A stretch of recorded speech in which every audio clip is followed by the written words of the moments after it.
हमारे दैनिक जीवन में प्रयोग होने के लिए समिति एक आम शब्द है। जब हम ऐसे आकृति या आकृतियों को देखते हैं जो बराबर संतुलित अनुपात में हों, तब हम कहते हैं कि ये आकृतियाँ सममित आकृतियाँ हैं। हम इस चित्र को देख सकते हैं। आप सभी जानते हैं कि यह ताजमहल का चित्र है और यहाँ एक दूसरी इमारत दिखाई गई है। दोनों ही इमारतों में बराबर अनुपात में आकृतियों को बनाया गया है। इसके अतिरिक्त हम मानव निर्मित कुछ वस्तुओं को देख सकते हैं जिनमें हम सममिति को देखते हैं। यहाँ पर हम एक गाड़ी को देखते हैं। यदि हम इसके दो भाग करें तो बायां भाग और दायां भाग बराबर हैं। इन सभी आकृतियों में सममित रेखा है। सममित रेखा से हमारा अभिप्राय है एक ऐसी रेखा जो किसी भी वस्तु को दो बराबर भागों में बांटती हो। अब हम प्रकृति में सममित रेखाओं को देखते हैं। सबसे पहले इस चित्र को देखिए। यदि हम इस चित्र के बीचों बीच एक रेखा को खींचे तो इसका बायां और दायां दोनों ही भाग बराबर होंगे। इसीलिए हम कह सकते हैं कि खींची गई बिंदुकित रेखा सममिति रेखा है। इसी प्रकार यदि हम दूसरी आकृति में देखें तो हम देखेंगे कि यहाँ भी ऊपर और नीचे का भाग इस बिंदुकित रेखा के बराबर बना हुआ है, तो हम कह सकते हैं यह भी एक सममित रेखा है। यहाँ हमारे पास एक पत्ता दिखाया गया है जिसके बाएं और दाएं भाग बराबर हैं। दिखाई गई बिंदुकित रेखा एक सममित रेखा है।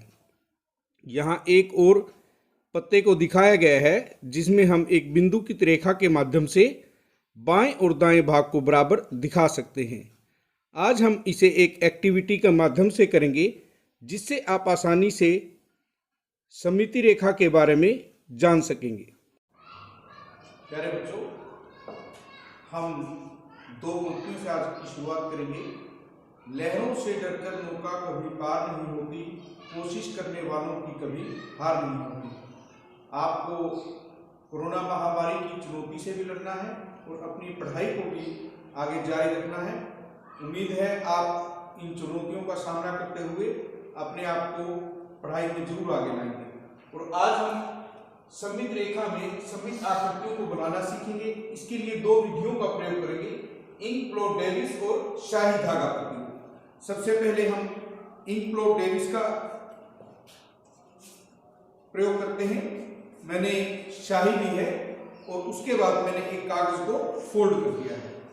इसके अंदर यदि मैं इस शाही को डाल दूं और उसके बाद इसे हल्का सा प्रेस करूं, उसके बाद आप देखेंगे कि आपको इस तरह की आकृति प्राप्त होगी। जहां से हमने इस कागज को फोल्ड किया था वो हमारी सममित रेखा होगी और आप देखेंगे कि इस फोल्ड के जो हमने इस प्रकार लिया था, इसके दोनों की ओर की हमारी जो आकृति है वो एक जैसी बनेगी। इस प्रकार हम कह सकते हैं कि यह हमारी सममित रेखा होगी। आप इस प्रकार की बहुत सी आकृतियों को बना सकते हैं और इसके लिए जरूरी नहीं है कि आप उसे सीधा ही मोड़ें। आप इस प्रकार तिरछा मोड़कर एक वर्गाकार शीट को लें और उसे तिरछा मोड़ें। इसके बाद आप एक बार फिर से देखेंगे कि हम शाही का प्रयोग करेंगे और उसके बाद इसे इस प्रकार फोल्ड करेंगे। आप देखेंगे कि इस फोल्ड के दोनों ओर की आकृति बिल्कुल एक जैसी बनी है और यह हमारी सममित रेखा होगी जो हमारा फोल्ड था, क्योंकि इसने दोनों ही तरफ एक जैसा आकार बनाया है। अब हम शाही धागे के प्रतिरूप का प्रयोग करेंगे। उसके लिए सबसे पहले हमने कागज की शीट ली और उसको इस प्रकार से मोड़कर एक फोल्ड किया। उसके बाद हमने छोटे छोटे धागे जो हैं शाही में डाले हैं और इन धागों को मैं इस कागज पर रखूंगा। इस प्रकार आप उसे किसी भी प्रकार से रख सकते हैं। रखने के बाद हम दोबारा से उसे प्रेस करेंगे और जब आप उसे खोलेंगे तो धागे के जो डिजाइन बनेंगे वो दोनों ही तरफ एक जैसे बनेंगे, आप देख सकते हैं। इसके बाद एक और प्रयोग आप कर सकते हैं। सबसे पहले एक कागज लीजिए और इस बार हम धागे के टुकड़ों के बजाय एक बड़ा धागा लेंगे।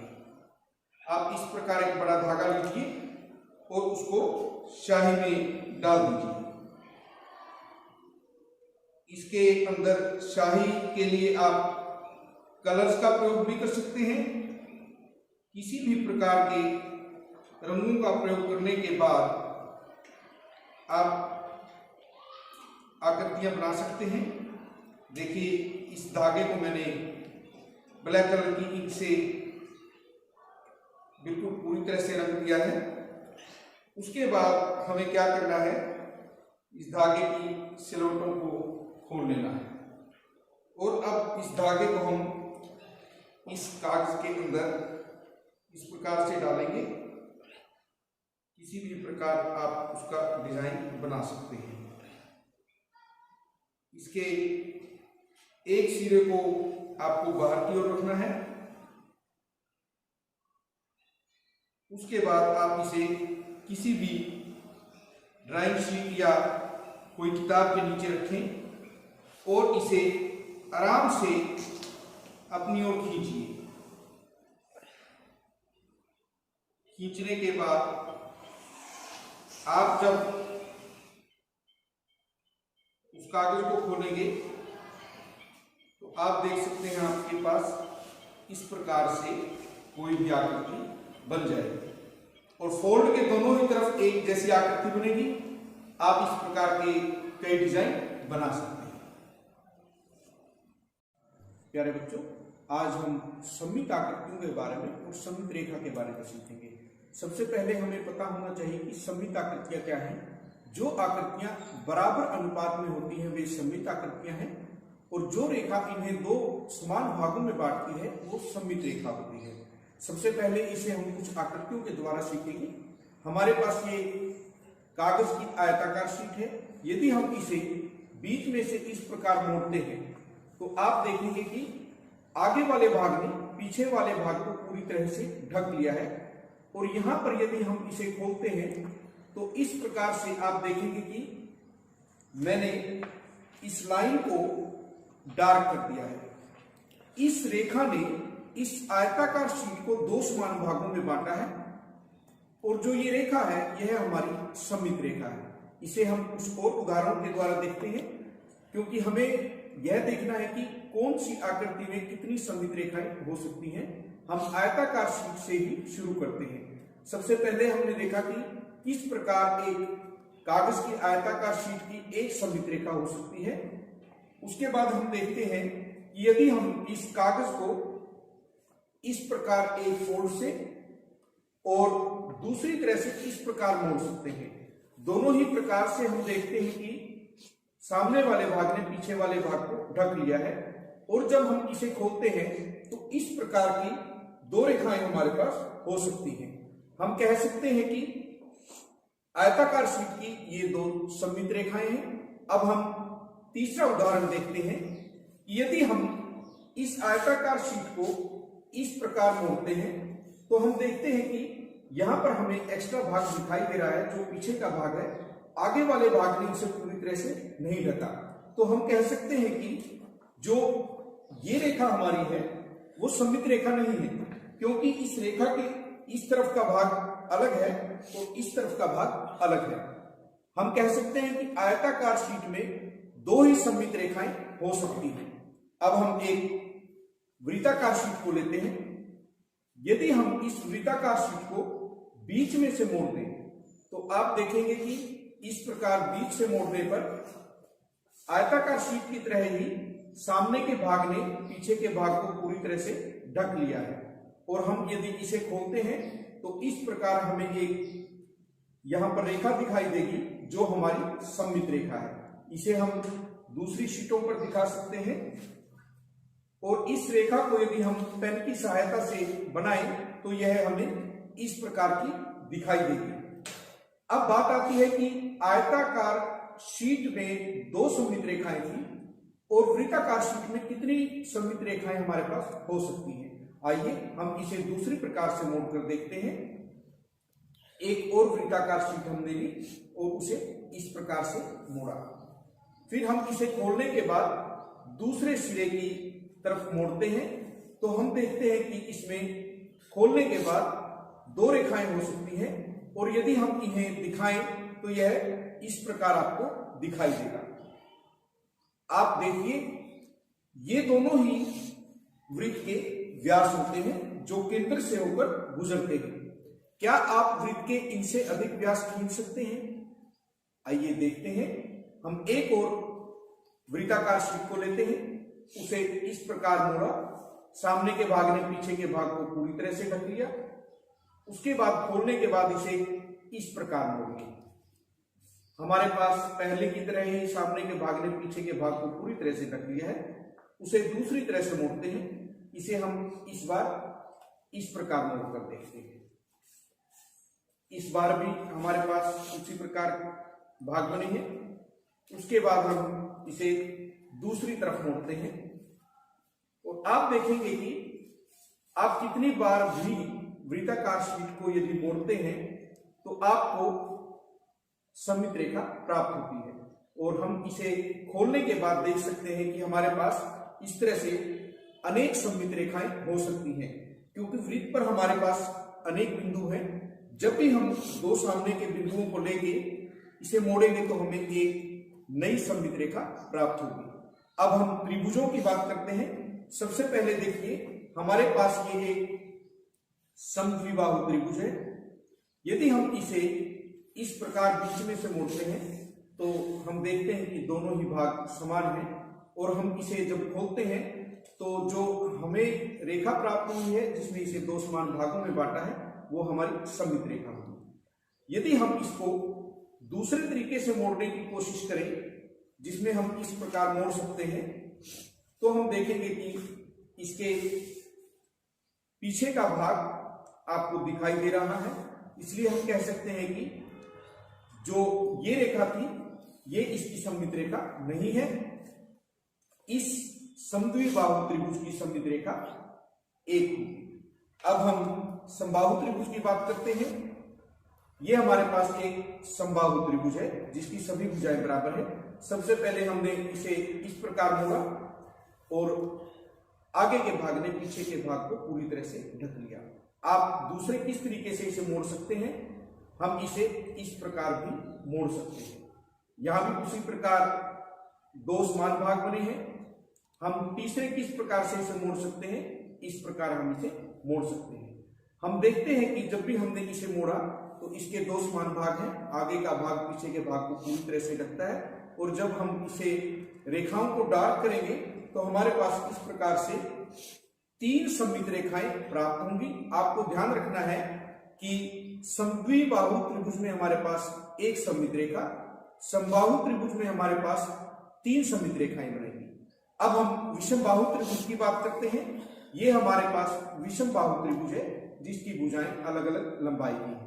यदि हम इन्हें मोड़ने की कोशिश करें, देखिए हम इसे इस प्रकार मोड़ते हैं तो हमारे पास एक भाग पीछे का जो है वो दिखाई दे रहा है, आगे के भाग ने उसे पूरी तरह से नहीं ढका।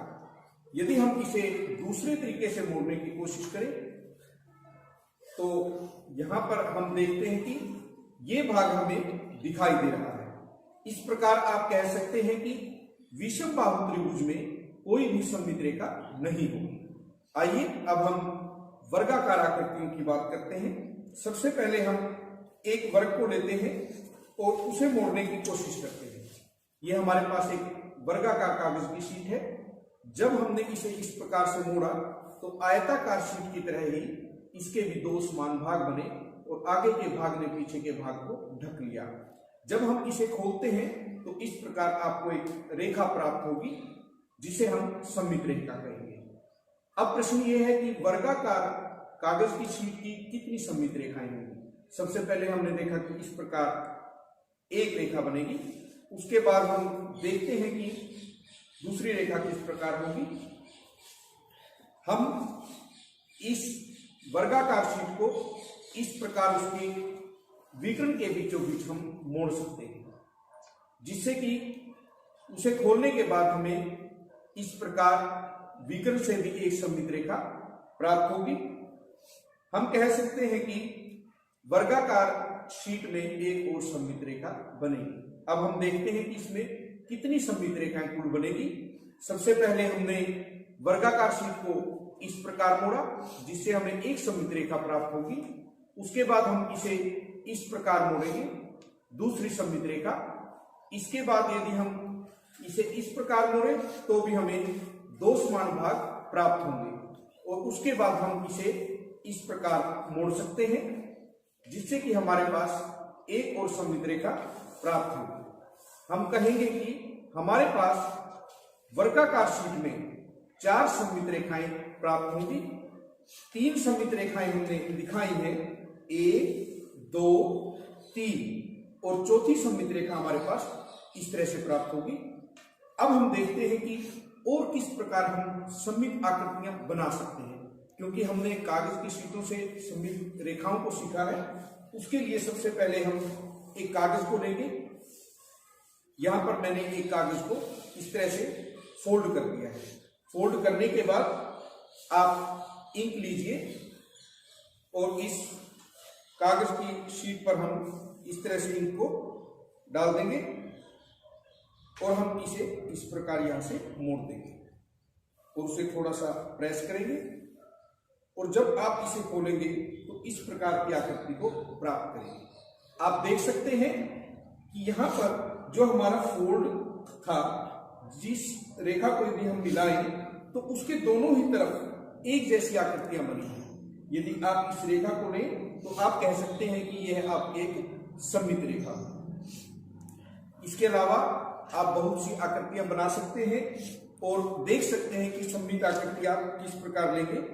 आपको एक और उदाहरण की सहायता से बताते हैं। देखिए, ये हमने एक कागज की शीट ली है, और यदि आप इस पर कोई भी छेद करेंगे तो किस प्रकार वो छेद सममित आकृति में बदल जाएंगे। यहां पर हमने एक छेद किया है, और आप कह सकते हैं कि जो ये हमारा फोल्ड है, ये हमारी सममित रेखा है। जब हमने इसे खोला तो यहां पर दो समान भाग बनने चाहिए।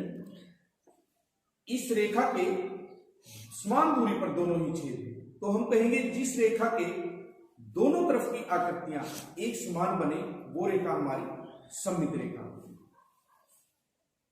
अब हम देखेंगे कि किस प्रकार के प्रश्न हमसे पूछे जा सकते हैं। सबसे पहले हमें दिया है, अपने घर अथवा विद्यालय की ऐसी 4 वस्तुओं की सूची बनाइए जो सममित हों। हम देखते हैं हमारे आसपास बेंच होते हैं, विद्यालय में भी और घर में भी। यदि हम इसके अगले भाग को देखें और इसके 2 भाग करें तो वो इस प्रकार बनेंगे, जिसमें दायां भाग और बायां भाग एक जैसे हैं, इसीलिए खींची गई रेखा सममित रेखा है। उसके बाद हम अपने कक्षा कक्ष में देखते हैं ब्लैक बोर्ड को। यहाँ पर हम इसकी किस प्रकार से सममित रेखा खींच सकते हैं। सबसे पहले हम एक वर्टिकल लाइन को लेते हैं जो इसे 2 भागों में बांटती है। इसके बाद हम एक हॉरिजॉन्टल लाइन लेंगे, वह भी इसे 2 भागों में बांटती है। तो हम कह सकते हैं कि ब्लैक बोर्ड की 2 सममित रेखाएं हो सकती हैं। उसके बाद हम कैंची को देखते हैं।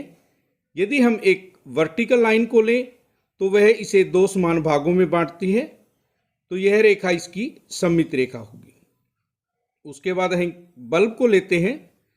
यदि हम बल्ब के बीचों बीच 2 भाग करें जो एक वर्टिकल लाइन के द्वारा होंगे, हम दाएं भाग और बाएं भाग को देखें तो दोनों ही भाग बराबर हैं। हम कह सकते हैं यह सममित रेखा है।